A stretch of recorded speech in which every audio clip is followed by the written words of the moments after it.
Daily bread church Bible facts. హేరోదు రాజు యూదా ప్రాంతానికి రాజు ఎలా అయ్యాడు? హేరోదు పసిపిల్లలను చంపుతాడన్న ప్రవచనం ముందే వ్రాయబడిందా? హేరోదు రాజు యెరూషలేము మందిరాన్ని బాగు చేయడానికి వెనుక ఉన్న కుట్ర ఏమిటి అనే విషయాలు ఈ వీడియో ద్వారా పూర్తిగా తెలుసుకుందాం.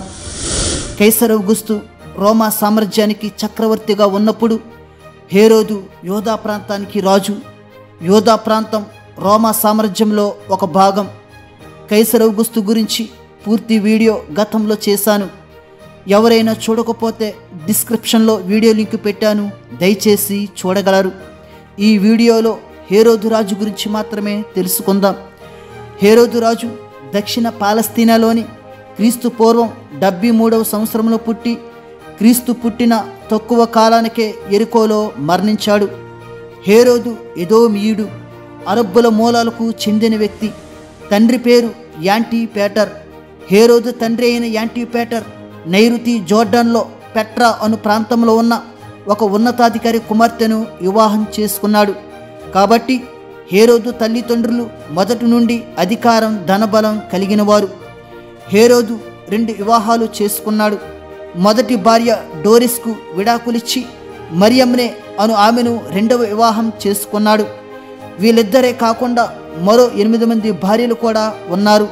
ఈ 8 మంది ద్వారా 6 పిల్లలను కన్నాడు. మొత్తం అందరి భార్యల ద్వారా 14 మంది పిల్లలను కన్నాడు.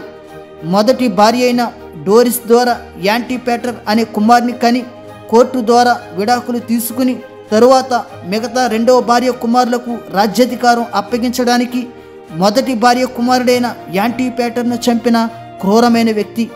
ఈ విధంగా తన జ్యేష్ఠ కుమారుని చంపేశాడు. హేరోదు రాజుగా కంటే ముందు క్రీస్తు పూర్వం 47లో గలిలీ గవర్నర్గా పనిచేశాడు. దాని తరువాత క్రీస్తు పూర్వం 37 నుండి యూదుల రాజుగా ఉన్నాడు. ఇప్పుడు మనం యూదులకు రాజుగా ఎలా అయ్యాడో తెలుసుకుందాం. యేసుక్రీస్తు పుట్టిన కాలంలో యూదా దేశము రోమా పాలనలో ఉండేది. రోమీలు జయించిన రాజ్యాలన్నిటిలో ప్రజలందరూ రోమా దేవతలను, చక్రవర్తులను ఆరాధించేవారు. యూదులు మాత్రం రోమా దేవతలకు, చక్రవర్తులకు పూజించేవారు కాదు. చాలా విముఖత చూపించేవారు. పోంపే అను రోమా అధికారి మొదట్లో యెరూషలేముపై ఆధిపత్యం వహించాడు. పోంపే మందిరంలోని పరిశుద్ధ స్థలం, అతి పరిశుద్ధ స్థలం మధ్య తెరను తీసి మందిరాన్ని అపవిత్రపరిచేవాడు. అప్పుడు యూదులు రోమీల మీద మరింత ద్వేషం కలిగి మెస్సయ్య అనే రక్షకుడు వచ్చి విడుదల అనుగ్రహిస్తాడనే ఆశతో ఎదురు చూచేవారు. ఆ సమయంలోనే హేరోదు స్వయంగా రోమాకు వెళ్ళి రోమీలతో స్నేహం చేసుకుని యూదులను ఎలాగైనా మనల్ని ఆరాధించేలా చేస్తానని వారికి మాట ఇచ్చి రాజ్యాన్ని సంపాదించుకున్నాడు. ఈ విధంగా రోమా సెనేట్ హేరోదును యూదుల రాజుగా క్రీస్తు పూర్వం 37లో నియమించింది. కానీ యూదులు మాత్రం హేరోదు రోమీలతో చేసుకున్న ఒడంబడికను తెలుసుకొని హేరోదును ద్వేషిస్తూ ఉండేవారు. అయితే ముందుగా యూదుల ప్రేమను పొందుకొని తర్వాత తన వైపు మలుచుకుందామన్న కుట్రలో భాగంగా యెరూషలేము మందిరాన్ని హేరోదు రాజు అతి సుందరంగా బాగు చేయించి కొన్ని నిర్మాణాలు చేశాడు. అతని క్రూరత్వం జ్ఞానుల ద్వారా యేసు పుట్టుక గురించి తెలియడంతో మరింతగా అధికమైంది. దీని లేఖనాన్ని ఇప్పుడు చూద్దాం. మత్తయి సువార్త 2వ అధ్యాయము 16వ వచనం. బెత్లెహేములోని దాని సకల ప్రాంతములలోనూ 2 సంవత్సరములు మొదలుకొని తక్కువ వయసు గల మగపిల్లలందరినీ వధించెను.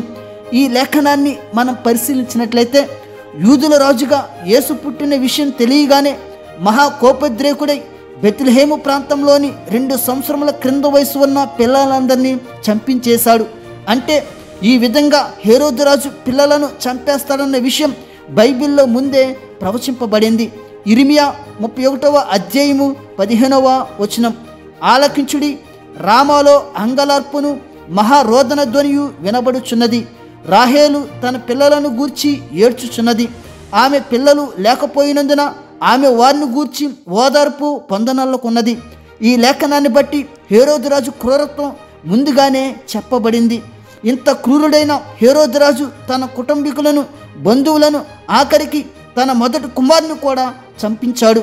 ఆఖరికి గుండె సంబంధిత కొన్ని అనారోగ్య పరిస్థితుల వల్ల హేరోదు రాజు సుమారు 70 ఏళ్ల వయసులో మరణించాడు. దేవుడు మిమ్ములను మీ కుటుంబములను దీవించునుగాక. ఆమేన్.